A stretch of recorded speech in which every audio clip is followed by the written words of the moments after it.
क्या आप खुद को एक अच्छा सिटीजन मानते हो? अगर इसका जवाब हाँ है तो इस वीडियो को पूरा देखना, क्योंकि इस वीडियो के एंड तक मैं आपको ये प्रूव कर दूंगा कि ना सिर्फ आप बल्कि हम सब एक अवेयर और रिस्पॉन्सिबल सिटीजन नहीं है, और हमें कोई हक नहीं बनता कि हम किसी भी पॉलिटिशियन को, पॉलिटिकल पार्टी को और गवर्नमेंट को क्रिटिसाइज करें। चाहे आप किसी भी पार्टी या आइडियोलॉजी को सपोर्ट करते हो, चाहे आप दूसरी पार्टी वालों को अंधभक्त कहते हो या फिर चमचा, सच्चाई तो ये है कि हर एक पार्टी के डाई हार्ड सपोर्टर्स की वजह से इस देश में इलेक्शंस वर्थलेस हैं और सिर्फ फॉर्मेलिटी के लिए किए जाते हैं। इस वक्त हमारे देश में 7 फेजेस में इलेक्शंस चल रहे हैं। इस वीडियो को रिकॉर्ड करने के टाइम 5 फेजेस कंप्लीट हो चुके हैं और 4 जून को इलेक्शंस के रिजल्ट आएंगे। ये इलेक्शंस दुनिया के सबसे महंगे इलेक्शंस हैं और टोटल 1.2 ट्रिलियन रुपीस लगाकर ये इलेक्शंस करवाए जा रहे हैं। मगर आप सबको एक नॉट सो राज की बात बताऊं, इलेक्शंस का रिजल्ट चाहे जो भी हो, हमारे देश में कुछ नहीं बदलेगा। अगर इस देश में किसी एक पार्टी को मेजॉरिटी दी जाए और उसके 10 साल के बाद भी उनके पास गिनवाने के लिए कुछ भी ना हो और मुगल, मछली, मटन और मंगलसूत्र की बात करें,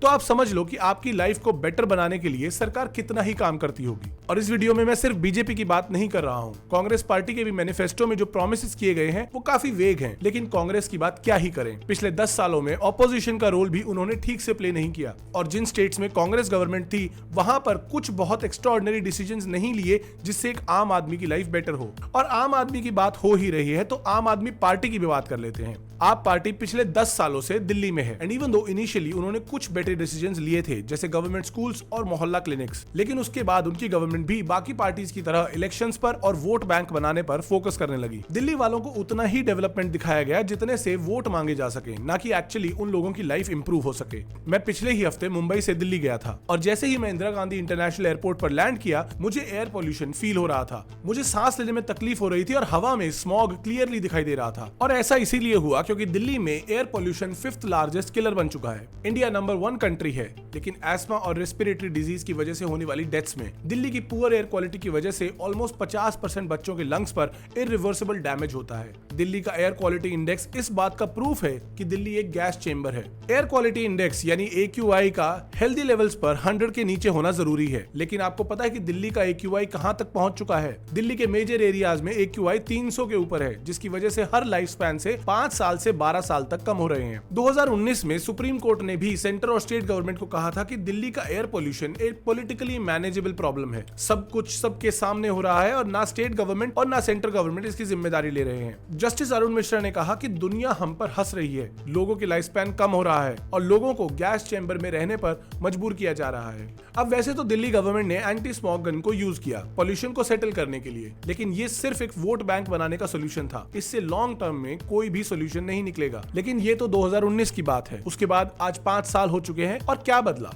कुछ भी नहीं। दिल्ली के चारों ओर 3 गार्बेज माउंटेन्स हैं, जिसके आसपास रहने वाले लोगों को कंटिन्यूअसली हार्मफुल और टॉक्सिक गैसेस इनहेल करनी पड़ती हैं। इस कूड़े के पहाड़ में आए दिन आग लगती रहती है। यह है लास्ट मंथ की सिचुएशन, जहां गाजीपुर के लैंडफिल कचरे में आग लगी और दिल्ली में एयर पोल्यूशन एक्सट्रीम लेवल पर पहुंच गया था। इसके चलते बीजेपी ने आपको एक्यूज किया कि उनकी मिसमैनेजमेंट की वजह से ही ये प्रॉब्लम इतनी बड़ी हुई है। लेकिन ये पॉलिटिकल बातें करने से सिर्फ वोट मिलते हैं, जनता को कोई सोल्यूशन नहीं मिलता। अब चलते हैं दिल्ली से करीब 40 किलोमीटर दूर बागपत में, जहां हर साल हजारों कैंसर केसेस आ रहे हैं और ये देश का कैंसर डिस्ट्रिक्ट भी बन चुका है। इस एरिया में ड्रिंकिंग वाटर मेजरली नदियों से आता है और नदी के पानी में आसपास की फैक्ट्री से आने वाला केमिकल वेस्ट डंप किया जाता है, जिसके बाद इस पानी को पीने से बच्चों में डिफॉर्मिटीज और कैंसर की प्रॉब्लम्स आ रही हैं। और सबसे बड़ी बात तो ये है कि इस पानी को पीने के अलावा यहाँ के लोगों के पास और कोई ऑप्शन नहीं है। तो या तो यहाँ के लोग प्यास से मर जाएं, नहीं तो ये पानी पीकर तो इनका मरना पक्का है। और यही केमिकल वेस्ट डंप इन नदियों से होकर दिल्ली के बीचों बीच से निकलने वाली यमुना रिवर में भी मिलता है। सो बेसिकली दुनिया की 4th लार्जेस्ट इकोनॉमी की कैपिटल में लोगों के पास ना पीने का पानी है और ना सांस लेने की हवा। अब कैपिटल ऑफ इंडिया से चलते हैं economic capital of India, Mumbai की तरफ। यह है मुंबई, ब्यूटीफुल सी, हिस्टोरिकल लैंडमार्क्स, अमेजिंग स्काईलाइन और ये भी मुंबई है। लेकिन ये वो मुंबई नहीं है जो आपको दिखाई जाती है, क्योंकि अगर ये मुंबई आपको दिखाया तो आप ऑफेंड हो जाओगे कि हमारे देश को गरीब और अंडर डेवलप्ड पोर्ट्रे किया जा रहा है और ये हमारे देश को बदनाम करने की कुछ एंटी नेशनल एलिमेंट्स की एक साजिश है। लेकिन अगर आप इन वीडियोस को देखकर प्राइड फील करते हैं तो आपको इन दूसरी वीडियोस को देखकर चिंता भी होनी चाहिए। BMC यानी बृहन मुंबई महानगर पालिका मुंबई सिटी की म्युनिसिपल कॉर्पोरेशन है। BMC का एनुअल बजट एलोकेशन 56,000 करोड़ रुपए है, जो कि गोवा स्टेट के टोटल बजट एक्सपेंडिचर का डबल से भी ज्यादा है। लेकिन इस बजट को कहां स्पेंड किया जाता है ये कोई नहीं जानता। ये है आरे डेयरी, जिसे लंग्स ऑफ मुंबई भी कहा जाता है, और ये है आरे रोड, जो ना सिर्फ मुंबई की डेयरी इकोनॉमी को बढ़ाता है बल्कि मुंबई वेस्टर्न एक्सप्रेसवे से काफी छोटे एरियाज को कनेक्ट भी करता है। आरे के जंगल को यूनिट्स में बांटा गया है और इसमें करीब 30,000 लोग रहते हैं। और ये है इस रोड की हालत। लेकिन इस रोड को बनाने और मेंटेन करने की जिम्मेदारी किसकी है? बीएमसी, एमसीजीएम और पीडब्ल्यूडी तीनों ही डिपार्टमेंट्स आपस में ब्लेम गेम खेलते हैं और कोई भी अपने काम को सही से नहीं करता। 2023 में कोर्ट ने इस मैटर पर तीनों डिपार्टमेंट्स को इररिस्पॉन्सिबल और इनकॉम्पिटेंट बताया था और इसीलिए कोर्ट ने फैसला किया कि अब इस रोड की रिपेयर और मेंटेनेंस एक नई कमेटी करेगी जिसके 5 मेंबर्स होंगे। सो बेसिकली महाराष्ट्र गवर्नमेंट और म्युनिसिपल कॉर्पोरेशन की गवर्नेंस इतनी ज्यादा खराब है कि सिर्फ एक 3 किलोमीटर रोड को बनाने के लिए रेजिडेंट्स को सालों तक मांगना पड़ता है और लास्ट में उनका एक अच्छे इंफ्रास्ट्रक्चर पर हक उनको सिर्फ कोर्ट में जाकर ही मिलता है। सेम हाल है मुंबई के ड्रेनेज सिस्टम का।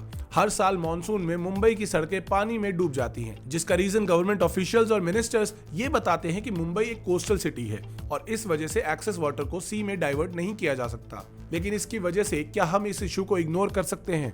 क्योंकि हर साल मुंबई जैसी सिटी में हजारों करोड़ का लॉस होता है मॉनसून की वजह से, और अगर पूरे इंडिया की बात करें तो बिलियंस ऑफ डॉलर का लॉस होता है हमें फ्लड्स की वजह से। और अगर सभी एक्सट्रीम क्लाइमेट कंडीशन से होने वाले लॉस की बात करें तो ये नंबर 4 लाख करोड़ से भी ज्यादा है। एंड इवन दो ये नेचुरल डिजास्टर्स हैं, इनका रूट कॉज काफी हद तक मैन मेड है and may be in disasters को रोका नहीं जा सकता लेकिन उन्हें मैनेज किया जा सकता है, जिसमें हमारी सभी गवर्नमेंट्स हर बार फेल हुई हैं। मुंबई में रिसेंटली आए एक तूफान में एक बिलबोर्ड गिरने की वजह से 17 लोगों की मौत हुई और कमाल की बात तो ये है कि ना सिर्फ ये बिलबोर्ड बल्कि जिस पेट्रोल पंप पर ये गिरा वो पेट्रोल पंप भी इलीगल था। पुलिस ने बिलबोर्ड इंस्टॉल करने वाली कंपनी पर इन्वेस्टिगेशन शुरू कर दी है, लेकिन उसे पास करने वाले जो गवर्नमेंट ऑफिशियल्स हैं उन पर इन्वेस्टिगेशन कब और कैसे होगी ये कोई नहीं जानता। और इसके बाद पूरे देश की सिविक अथॉरिटीज ने देश भर के बिलबोर्ड्स को इन्वेस्टिगेट और इंस्पेक्ट करना शुरू किया, जिसके बाद ये पता चला कि ये कहानी सिर्फ मुंबई की नहीं है। इवन कोची जैसी सिटी में 30% बिलबोर्ड्स और होर्डिंग्स इलीगल है। संजय शर्मा जो कि एक ब्रांड कंसल्टेंट हैं, उनका कहना है कि इंडिया में आउटडोर मीडिया काफी अनऑर्गेनाइज्ड है, जिसमें बहुत ऊपर लेवल तक करप्शन भी होता है। और ये तो सिर्फ क्लाइमेट रिलेटेड प्रॉब्लम्स हैं। अगर हम मुंबई के काफी एरियाज में लोगों की लाइफ को देखेंगे तो हमें शर्म आएगी। ये है धारावी, एशिया का सबसे बड़ा स्लम जो दुनिया के सबसे डेंस एरियाज में से एक है। यहाँ पर 1 स्क्वायर किलोमीटर एरिया में 2.5 लाख से ज्यादा लोग रहते हैं। इस एरिया की टोटल पॉपुलेशन 6 लाख से ज्यादा है। इस एरिया से हमारी इकोनॉमी को हर साल $1 बिलियन का कंट्रीब्यूशन मिलता है, लेकिन उसका बेनिफिट यहाँ रहने वाले लोगों को नहीं मिलता। यहाँ के लोगों के लिए पीने का साफ पानी भी एक लग्जरी की तरह है। लेकिन इस इशू या सिचुएशन की सच्चाई को अगर कोई हॉलीवुड फिल्म पोर्ट्रे कर देती है तो हम सब ऑफेंड हो जाते हैं, लेकिन रियल प्रॉब्लम को ना तो कोई देखता है और ना ही कोई सॉल्व करने की कोशिश करता है। इंडिया के ऑलमोस्ट सभी मेट्रोपॉलिटन सिटीज का यही हाल है। मुंबई से जब थोड़ा साउथ चलेंगे तो आप पहुंचेंगे सिलिकॉन वैली ऑफ इंडिया यानी बेंगलुरु में, जहां पर इंफ्रास्ट्रक्चर के और भी बुरे हाल है। 1969 से 2019 तक बेंगलुरु में टोटल 73 फ्लड्स आए और कई बार इन फ्लड्स में काफी सारे लोगों की जाने भी गई। 2023 के बेंगलुरु फ्लड्स में एक इन्फोसिस की 22 साल की एम्प्लॉय भानुश्री अपनी कार में फंस जाती है और उसकी वजह से उनकी वहीं मौत हो जाती है, जिसके बाद उनकी फैमिली को गवर्नमेंट की तरफ से 5 लाख का कंपनसेशन भी दिया गया। सो बेसिकली गवर्नमेंट की नजर में एक लाइफ की कीमत सिर्फ 5 लाख रुपए है। अब फ्लड्स तभी आती है जब एक्सेस वाटर लॉगिंग हो जाती है, जिससे पानी सड़कों पर भर जाता है। तो एक अच्छी गवर्नमेंट ये डिसीजन ले सकती है कि इस वाटर को ट्रीट किया जाए ताकि फ्यूचर में काम आ सके। लेकिन अभी पिछले ही महीने बेंगलुरु में पानी की एक बड़ी समस्या देखने को मिली, जिसमें even high class posh society के रेजिडेंट्स को टॉयलेट तक जाने के लिए पास का मॉल यूज करना पड़ा और एक ही साल में बेंगलुरु को बाढ़ और सूखा दोनों देखने को मिला। पिछले 30 सालों में कर्नाटका गवर्नमेंट बेंगलुरु को डेवलप करने के नाम पर इस स्पीड से ग्रो कर रही थी कि बेसिक इंफ्रास्ट्रक्चर बनाना ही भूल गई। और कर्नाटका में दोनों ही पार्टीज अपनी अपनी गवर्नमेंट बना चुकी हैं और फ्लड्स की प्रॉब्लम वहां 45 सालों से बढ़ती जा रही है, जिसका कोई भी सोल्यूशन ना इस पार्टी ने निकाला ना उस पार्टी ने। अब आप शायद कहो कि दीपांकर ये सब इतना इजी नहीं होता, एक सिटी को डेवलप करने में बहुत टाइम लगता है। वेल आई एग्री, लेकिन टाइम तब लगता है जब उस पर काम किया जा रहा हो। यह है 1964 का हांगकांग और ये है आज का हांगकांग। ये है ईयर 2000 का सिंगापुर और ये है आज का सिंगापुर और ये है 2005 का दुबई और ये है आज का दुबई। सो अगर ये सब देश अपने आप को इस स्पीड से डेवलप कर सकते हैं तो क्यों ऐसा है कि आज इंडिया के पास एक भी वर्ल्ड क्लास सिटी नहीं है? गुड़गांव में एक्सट्रीम पॉल्यूशन है, बेंगलुरु में एक्सट्रीम ट्रैफिक है, मुंबई में एक्सट्रीम पॉवर्टी है, दुनिया की 10 मोस्ट लिवेबल सिटीज की लिस्ट में इंडिया की एक भी सिटी नहीं है, लेकिन हम जीडीपी ग्रोथ का नंबर देखकर खुश हो जाते हैं और जीडीपी पर कैपिटा को देख ही नहीं पाते। और ये सब तो हमने सिर्फ मेट्रो सिटीज की बात की है। अगर आप टीयर 2 और टीयर 3 सिटीज में जाओ तो सिचुएशन काफी हद तक या तो सेम है या फिर और ज्यादा खराब है। एंड इस सब के बाद पॉलिटिशियंस हमसे वोट भी मांगते हैं। और किन मुद्दों पर? 2024 के इलेक्शंस, जो दुनिया के सबसे एक्सपेंसिव इलेक्शंस हैं, वो लड़े जा रहे हैं अपनी अपनी वोट बैंक पॉलिटिक्स पर। कैंपेन चलते हैं कि ये आपका मंगलसूत्र बचाएंगे, ये आपके संविधान को बचाएंगे, ये आपके फ्यूचर को प्रोटेक्ट करेंगे। हमारे देश का पूरा सिस्टम सिर्फ इलेक्शंस में वोट मांगने के लिए बनाया हुआ एक ड्रामा है, जिसे आप हर 5 साल में एक फिल्म की तरह से देख सकते हो। बड़े से बड़ा मिनिस्टर आपके सामने वोट मांगेगा और एक उम्मीद जगाएगा कि शायद अगले 5 साल अच्छे होंगे, लेकिन इलेक्शन रिजल्ट्स के बाद क्या होगा? वो मिनिस्टर आपको सिर्फ और सिर्फ बड़े बड़े बिलबोर्ड्स पर दिखाई देगा और आप वेट करते रह जाओगे कि शायद आपका एरिया भी डेवलप हो, शायद आपकी लाइफ भी अच्छी हो, शायद आपके भी अच्छे दिन आए। लेकिन मेरा मानना है कि इसमें पॉलिटिशियंस की कोई गलती नहीं है, इसमें गलती पब्लिक की है। एज सिटीजंस गलती हमारी है। जो भी प्रॉब्लम्स हमने इस वीडियो में डिस्कस की वो कोई नई प्रॉब्लम नहीं है, ये आप अपनी लाइफ में रोज फेस करते हो एंड उसके बावजूद आप सवाल ही नहीं पूछते। आपके शहर की सफाई और एयर पोल्यूशन कभी भी इलेक्शंस का मुद्दा बन ही नहीं सकता, क्योंकि हमें देशभक्ति का लॉलीपॉप दिया गया है और आपका वोट आपकी देशभक्ति का एक सर्टिफिकेट बनेगा। अगर आप बीजेपी को वोट नहीं करते तो आप हिंदू नहीं है। अगर आप कांग्रेस को वोट नहीं करते तो आपको कॉन्स्टिट्यूशन की परवाह नहीं है। अगर आप पार्टी को वोट नहीं करते तो केजरीवाल जी जेल चले जाएंगे। आपका वोट आपकी लॉयल्टी का एक सर्टिफिकेट है। इसका एक रीजन ये भी है कि हमारी गवर्नमेंट काफी हद तक सेंट्रलाइज्ड है। सारे बड़े डिसीजंस का अप्रूवल पीएम ऑफिस से ही क्लियर होकर आता है। इसी चीज पर अगर हम यूएस का एग्जांपल लें तो यूएस एक सेंट्रलाइज्ड डेमोक्रेसी है, बट स्टिल पावर्स डिसेंट्रलाइज्ड है। इसका मतलब ये हुआ कि इवन दो यूएसए में सिटीजंस डायरेक्ट प्रेसिडेंट को चूज करते हैं, लेकिन वहां की जो लोकल प्रॉब्लम्स हैं उनको सॉल्व करने के लिए लोकल बॉडीज ही डिसीजंस लेती हैं, ना कि डायरेक्टली प्राइम मिनिस्टर। लेकिन इंडिया, जिसका इलेक्टोरल स्ट्रक्चर तो डिसेंट्रलाइज्ड है, जिसमें हम डायरेक्ट पीएम कैंडिडेट को अपनी कॉन्स्टिट्यूएंसी से नहीं सिलेक्ट करते बल्कि हम एक मेंबर ऑफ पार्लियामेंट को सिलेक्ट करते हैं। लेकिन प्रैक्टिकली इंडिया में लोकल लीडर्स की कोई वैल्यू नहीं है। इलेक्शंस में डायरेक्ट नरेंद्र मोदी, राहुल गांधी, अरविंद केजरीवाल, ममता बनर्जी जैसे लीडर्स ही फेस बनते हैं और वोट मांगे जाते हैं उन्हीं के नाम पर। बट अगर आपके एरिया में पानी नहीं आ रहा तो क्या आप पीएम मोदी को ट्विटर पर टैग करेंगे या फिर आप अपने एरिया के म्युनिसिपल कॉर्पोरेशन को कंप्लेन करेंगे? और 2024 इलेक्शंस के कैंपेन्स अगर आप देखेंगे तो शायद आपको हंसी आ जाए। कोई हिंदू मुस्लिम के नाम पर वोट मांग रहा है तो कोई कास्ट सिस्टम पर। लेकिन पब्लिक के जो रियल इश्यूज हैं उनकी बात ना तो पॉलिटिशियंस करते हैं और ना ही हम सिटीजंस खुद। और जब आपने वोट देते हुए ये नहीं पूछा कि आपके लिए आपकी सरकार क्या करेगी, तो उनकी सरकार बनने के बाद आपको कोई हक नहीं बनता सरकार से सवाल पूछने का कि कैसे हमारा देश डेवलप होगा। और वैसे तो हमारे सारे ही लीडर्स फेल हो चुके हैं और देश की बजाय अपनी अपनी पार्टीज के लिए इलेक्शन लड़ते हैं। लेकिन सच तो यह है कि असली फेलियर हम हैं। As citizens we have failed this country.